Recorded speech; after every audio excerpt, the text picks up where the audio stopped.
Hi, this is Alan Shay with Our Society, and I am so privileged to be here tonight with a gentleman who I've known, who's also been an incredible mentor for me as an individual. And I wanted to share his story with you viewers because I think not only is it powerful in and of itself because of his story, but also the fact that these things in life happens, and by being aware of the type of issues that come up in our life and our families, by having an individual who demonstrate that he has the will and the faith, we can move our family unit together to overcome all the challenges of life. So I'd like to introduce Mr. Elias Ponce, and today's story theme is called Truth, and hopefully viewers, you will embrace his story. So I'm going to allow Mr. Ponce to kind of give us a little background of who you are and how your life began here in America, because I understand you were an immigrant who came from Mexico here to America. That's right. I was brought over here by my mom in 1945 at the end of the World War II, which I didn't know until now that there was a war. But anyway, this is where I came in 1945, and I've been here ever since. And I've had my whole life is here, my family, my kids, my home, and I wouldn't want to leave or go anywhere else but here in Southern California. And I'm now 76 years old. I've been here. I bought this house in 1961, a month before my first child was born. So all my children have been raised here. I'm very happy here, and I would never think of moving away. Wow. So why don't you share with the viewers your evolution as a young man, how you came into having a very stable environment and have had pretty much a true American dream in the sense of having a very stable family environment. Absolutely. I started working in the grocery business when I was in the 10th grade, 17, 18 years old, something like that. And I've been in that business all my life. I just retired last year. So I've enjoyed it. It's been wonderful. I've been everything from a box boy all the way up to manager in the grocery business. And then I left the stores to become a merchandiser, an independent contractor with certified grocers, a distributor of groceries, but still in the grocery business. And I had a route of 10 to 12 stores. And at one time I had a partner, and when he passed away, I kept the business for myself. I started my own business in 1988. Right. And I've been at it until last year. Wow. Well, why don't you give us a little bit sense of your faith? Because I think in the viewers really appreciating your story of truth, I think that will play a major role in how the story that will unfold be told. So. Well, I was brought up by my mother as a Catholic, and I've enjoyed my Catholic upbringing. I went to Catholic school for 8 years. I had that, and I had everything about the catechism and so on and so forth. And I've been a Catholic ever since, and I'm very proud of my faith. And I believe that my faith has gotten stronger in God. And more, I try my best to be a good man, to treat others as the way I would like to be treated. And that's what my whole life has been. And it's been a wonderful life with my wife of 55 years. And it's just great. Wow, and how many children do you have? I have 3 children, 2 boys and a girl. And I have 10 grandsons. 5 of them are regular grandsons and 5 great-grandsons. Wow, okay. So you have a very busy, busy life here. Yeah, so I've enjoyed them. So why don't you begin sharing with the viewers, when was your true faith tested? This last 10 months have really tested my faith. I have never experienced anything like this in my life. I was put in jail on the 19th of February, and it took me 10 months to go to trial, and I have never experienced anything like that. Okay. So for the viewers, so they can understand Mr. Ponce's test, we'll call it, we're gonna go backwards a little bit because I want Mr. Ponce to really expound on the experience. The experience coming from a grandfather, a great-grandfather, 76 years old, who had no prior experience with the penal system. Right, never been in trouble of any kind, no warrants. The last ticket I received was maybe 8-9 years ago, and I never got a warrant. Paid the ticket, like you're supposed to, and I never had any problems with the law. Okay. So, and these are some of the values and principles you share with your children. Absolutely. I keep, in other words, I do not want to break the laws in any way, shape, or form, and I think I've led a very good life doing that, and I brought my children up in thinking of the same way, and I'm very happy with it. Okay. And so, with this challenge that you experienced, you said in February, correct? Yes. Can you share with the viewers your first encounter and what happened after your first encounter? This incident happened about 2.5 years ago, and it was my great-granddaughter and my grandson, the father of my granddaughter, accused me of molestation, or he thought he saw me molesting his daughter, and because of that, the parent, the mother, went to El Monte Police and had her interviewed, and there my grandson called me. He says, "Papa," he says, it'd be better if you come down here instead of the police going down there to pick you up. Right. So now, before we go there, because I want you to really flesh out your story, because now, did that happen at the first incident, or did that happen years after? It happened 2.5 years after. Okay, so that's why I want to make sure the viewers can understand your 2.5 your years story. after this So incident. something happened, let's say June of 2013? Yes, maybe? exactly. Okay. Like that. So an incident happened in June of 2013 in which your grandson had a perception of what he was viewing. Yes, he was looking out the window. He was in my den playing pool with his son, and I volunteered to get him a beer. And I said, "I'll go get it for you." And his granddaughter, my little granddaughter, was there. She followed me out. And she followed me out. She saw my van, a beautiful blue van that she had never seen. And she told me, Papa, I want to go in the van. I want to see the van. So I figured there's no harm in that. So I went ahead, opened the door, which I had just used an hour or so earlier. I opened the door, picked her up to put her in the van. As I picked her up, I smelled urine. Now, I knew that they were going to the park. So I said, oh, if she's wet, this is not going to be good for her bouncing on the horses that are there in the park. Right. She'll get a rash or something. I'll have her dad change her. So as soon as I put her in the seat, she started bouncing around, very active little girl at 3.5, and she went over to the steering wheel. And I called her, I says, come here, mija, let me check your diaper for wetness. So she came over, and that's exactly what I did. I checked the diaper, I put my hand in there looking for wetness. My fingers were touching plastic, but the back of my hand accidentally touched the upper part of her little butt. And that was it. So I didn't feel nothing there. I turned her around, and I went, and my hand there again touched her little belly. And that was the end of it. I didn't feel nothing, so I put her, I got my hands around her waist, and I set her down. I never went into the van. I was always outside with the door open.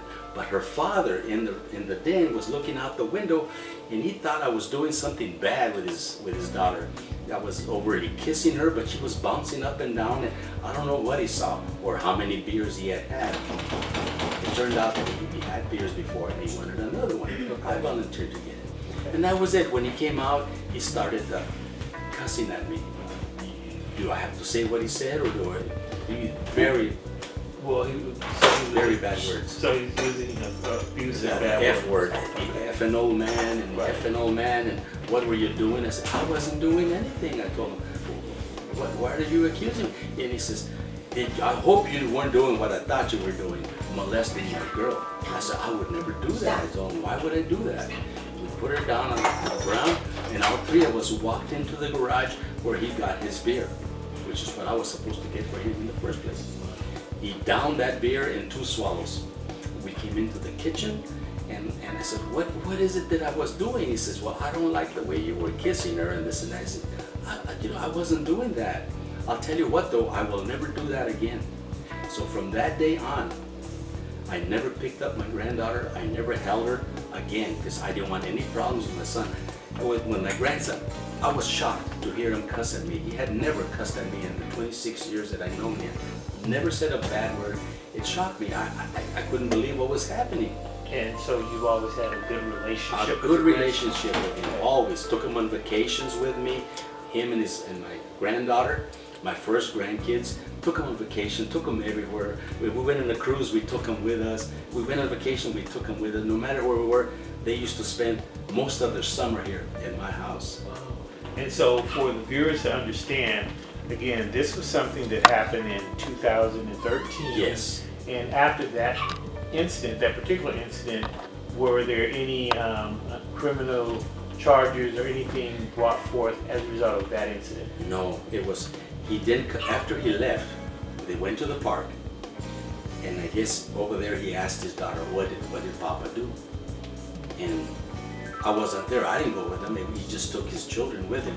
And about, I guess an hour later, he comes back, and we sat down, we had dinner. He never mentioned anything anymore, and I certainly don't want to mention nothing. I didn't want to get him upset or see him that I had never seen him get that upset. We've always had a great relationship, so I didn't want any problems. I love my grandson, you know. So everything went fine. They went home. They live in Upland, about 35 miles from here, and they didn't come back to my house for at least maybe about 2 months, something like that. And when they did come back, because my wife called them and says, come on down, you know, we're gonna have dinner. So they did. He brought his family with him, and he never mentioned anything again. So I certainly didn't want to bring nothing up to see him get upset. So can you share with the viewers, so now they have an understanding that an incident happened in June of 2013, and there apparently was a period in which you and your grandson reconciled. Yes. The perception. Absolutely. Okay. And I so thought everything was back to normal, which we never mentioned it again. Everything went along fine until 2.5 years later. Okay, so why don't you share with the viewers what was that They made it come up. that made it come up at the end? What happened is that his stepdaughter, which I treated her like my granddaughter, she was 14 years old, and her mother caught her daughter, playing with her siblings, molesting the siblings, Okay. playing with the little boy's penis and the Alana's, everything little, which she calls her punky, Right. playing with all that. Caught them doing that in a locked room, in their own bedroom. I guess they all slept in the same bedroom, different beds, you know. Right. But anyway, she caught him, and she was terrified that happened, and she figured they were gonna take my phone away from me, which at that age, 14 years old, she didn't be in the corner of the house here texting her friends and so on. They love those phones. So she says, well, this is what Papa does to me. And Gina, the mother, says, what? Yeah, Papa does this to me all the time we go down there. That was her excuse for doing that. She used me as a scapegoat. Right. So the viewers can understand. 2 years later, thereabout, Right. another incident came up involving your With the great kids. granddaughter. Right. And when she found herself in a predicament With her saw siblings, with yeah, her brother, siblings' her activities, brother and sister, yes. she turns and brings you into Right. So she figured then it should be okay. If Papa does it, everything should be all right, and I wouldn't be punished. That's the way I'm thinking. That was her excuse. Okay. And then the mother, Gina, brings her to the Almani police station because this is where it happened, and So they started to interview her. okay, so the viewers can understand, for clarity purposes, you're saying that the second incident that's being alleged Yes. took place at your home Yes. here, even That's though what they she lived said. in San Bernardino Right. County. In Upland. They Okay. live in Upland. Okay, and so as a result of it, she came back to where you live to file the report because the allegation Happened here. happened here. Right. Okay. In this city, so it had to be done here. Okay, so with that second incident that took place, and that would have been around what time of year? That was just last year, 2014. Okay. And- 2015. Yeah, excuse me, yes, Yes. 2015. Okay. We're in 2016. 2015, that happened in February. And that night, after the interview, they interviewed her for about 3 hours. My other granddaughter, Danielle, was present because she felt comfortable being with somebody else to tell her story to the police. But it seems to me, I wasn't there, I wasn't present at that point. I was waiting on the outside because my grandson, the father, called me and says, Papa, you better come down here to the police station unless you don't want them to go and get you and make a big deal with a car and all that. Okay. So come on down here voluntarily if they want to speak to you. I said, okay, I'll be right there, no problem. Now, since I had never been involved with a police station or anything like that, I said, wow. I told my wife, why don't you call my friend who happens to be a lawyer? I says, let him know that I'm going down there. I don't know what this is all about, but it doesn't sound good. So I said, okay. So she called him. I went to the police station. I waited on the outside in the waiting room. And then shortly after, my friend arrived. And then I told him, I don't know what's going on. They're talking to my granddaughter in there. And I don't know what's happening. And I was there for about at least 3 hours. Then they finally came out, and my attorney friend advised me not to make a statement, not to do anything. And he took everything I had, my wallet, my ring, everything, necklace, everything, no jewelry, everything he brought home with me. And I stayed there in jail. They handcuffed me and took me in. Okay, and so on that particular day, that was the last time you were free. Yes, Well, that was the last time I was free. So what I'd like the viewers to begin to understand now at this stage is here we have a 76-year-old Yes. Hispanic gentleman who had never been arrested, no prior arrests, who has allegations of child molestation Yes. brought against you. Right. And do you recall how many counts there were? I was not informed of that at that time. They just told me that they would have to put me under arrest. So my lawyer was present there, and he says, don't make a statement. And I followed my attorney's instructions because I've never been involved. So I said, I better do what he tells me. And I did. And I was taken into the cell, and I wasn't moved until that night at midnight. I was taken down to the Grand Central Jail by the sheriffs of El Monte. Okay. I mean, the policemen of El Monte, because Okay. we have our own police department here. Okay.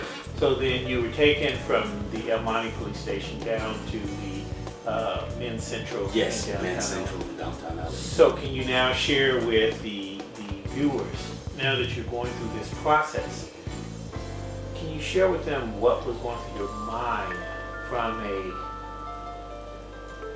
Well, as I told you before, since I was not present at the interrogation or the questioning that was going on, I couldn't understand. I never did speak to my grandson, so I didn't know what I was accused of. All I know is that the policeman was very surprised to hear that I had a $10 million bail. I said, $10 million? I said, I was in the back seat handcuffed. And I said, are you sure that's correct? Maybe they put the decimal point in the wrong place. He said, no, this says 10 million. I don't know what you did, but you have a high $10 million bail. So, whoa. And took me in to the Grand Central, and they kept me there at that jail to book me in, or whatever it is you call it. Right. And I was there a good 18, 19 hours before I was given a cell to go to and a bed. Wow. So you learned of your bail while you're being transported Yes, to because Central? he couldn't believe it. He said, whoa, he says, what did you do to have a $10 million bail? Right. So once you were actually processed into Men's Central, Mhm. what was that experience like? It was a very a terrible experience for me because, like I said, I've never been involved with the law. I didn't know what was happening, and when I got there, it just kept getting worse and worse and worse. It was a very bad night for me, the worst night that I had. I've ever had. And so for viewers, so that they can appreciate when you say worse, is there any kind of details or illustrations? Because what most people perceive about the penal system is really what they see on the news. And most of us feel that, the penal system only attaches to criminals. But were you a criminal? In my mind, I wasn't. Because first of all, I didn't know why I was taken in for. I didn't know what the girl had said or nothing. And they never informed me of it. So once they found out I wasn't going to make a statement, they didn't say nothing. And then I was taken down there. I'd never been there. And then they kept me for such a long time in a cell, in a holding cell. They wouldn't give me, I couldn't sleep. I hadn't slept in such a long time. And when I finally slept, they finally gave me a room. And 9,000 floor, 9,300 is what they called it. And I was in there and put into this room where it was just loaded with beds and a lot of other people there. And a lot of noise going on and everything. And they gave me a bed, this is your bed. And that's where they kept me. I was there a whole week and it was terrible. So while you were incarcerated at Men's Central, what did you happen to witness and see that would certainly elevate people's awareness of how the inside of the penal system functions? Like I said, I was shocked to be there, but I said to myself, there's a lot of arguing going on here, and there was a lot of fights going on. Every day there was at least one fight, sometimes two. I helped clean blood off the walls because they went to a certain corner close to the bed that had given me where they felt that the camera wouldn't see them. So they would fight in that particular corner. And I didn't want to get involved in nothing. They were all younger than me. I said I would turn around because I don't want to see nothing. I don't want to hear nothing. I'm not going to get involved. And that's how I did it. And I helped clean up or whatever. And that was it. And I kept to myself. So far, nobody ever, the sheriffs would come in. They knew there was a fight going on. And they would check your hands to see if you had red knuckles and you were involved in the fighting. So they checked my hands and everything was fine. And they felt that somebody, they got the two people because he was bleeding and broken nose or whatever. They would take him and whoever they felt was responsible for that, because nobody would say anything. They would take them both, and it turned out that they put them in what they call the hole. They would put them in the hole. All that I found out later, not at the time, because I didn't know the system or what was going on. But I found that out about a week or two later, at least 2 weeks later. So can you share with the viewers what was your diet like once you transferred from a incarcerated environment, from a normal, regular home environment? What happened with you there? Yes. See, in my way of thinking, I've been married to my wife 55 years, and she is a wonderful cook. She's the woman who will cook breakfast, lunch, and dinner for me. And then to go in over here and get a little cereal, and then for lunch, a bologna sandwich, and dinner, cold. They would never get it hot. They bring it, say they called it a hot meal, and then it was terrible, tasteless, no salt, low sodium salt, and I couldn't eat it. But I said, if I don't try to eat this, I'm gonna go to bed without dinner. So I did the best I can to eat as much as I could. You know, like the salad, maybe the vegetables for sure, and whatever the thing was, I didn't know. It just didn't look good at all. But I did the best I could to eat it. So I was not happy with the meals at all. Very drastic change. So why don't you share with the viewers at what point did you begin to have real concern about your welfare because of the time passing? Yes. You know, the second or third day of being there, I said, well, it looks like I'm going to be here for a while. And I just, in my mind, I asked God, please, God, give me the strength to get through this. I need your help. I need your help real bad. I have to adapt. I have to get used to this because this is terrible. The people there were people you don't want to be around. And it was terrible. So I stayed there one whole week, and then they moved me to a place called Wayside, which is also a county jail. And when I got there and I saw it, it was a complete difference than downtown LA. And I said, oh, this is much better than that. Much better, 50 times better. Okay. So there again, I didn't know nothing. And luckily for me, they put me next to a young man who was willing to help me. And he made it. He says, I'm gonna help you as much as I can. They gave me a Bible, they gave me shower shoes, which I didn't even know I had to have. All this, I had no money. I didn't know how to get my money. I didn't know how to tell my wife where I was. And he did everything for me. I said, oh, and hopefully we become good friends. So why don't you share with the viewers your experience with the transition, because they took you from Men's Central. Yes. And I'm assuming, you can correct me if I'm wrong, when they took you from El Monte, did they move you with a bunch of inmates or just you by yourself? It was myself from Okay. El Monte to Grand So Central. they moved you in a vehicle or a van at that time? It was a vehicle, a police vehicle. Okay, so From a El police Monte, vehicle police vehicle. moved you from El Monte to Men's Central. Men's Central. But what was your experience when you moved from Men's Central to Wayside? From Men's Central to Wayside, they put me on these great big sheriff buses that you may have seen on the freeway, and they handcuffed me always with another person, or sometimes four of us handcuffed to the same handcuffs. They have a chain and like that, and so there's most of the time there's four of us. Other times there's just two of us, and once in a while by yourself. If you're by yourself, they put you in a cage that's already in the bus. If you're in fours, they put you in either at the back of the bus or the center of the bus, and you have to adjust yourself. And right there, you turn off the lights. You're very uncomfortable. You're chained to three other people, and it was an uncomfortable ride because it's over just past Magic Mountain, about 35 miles.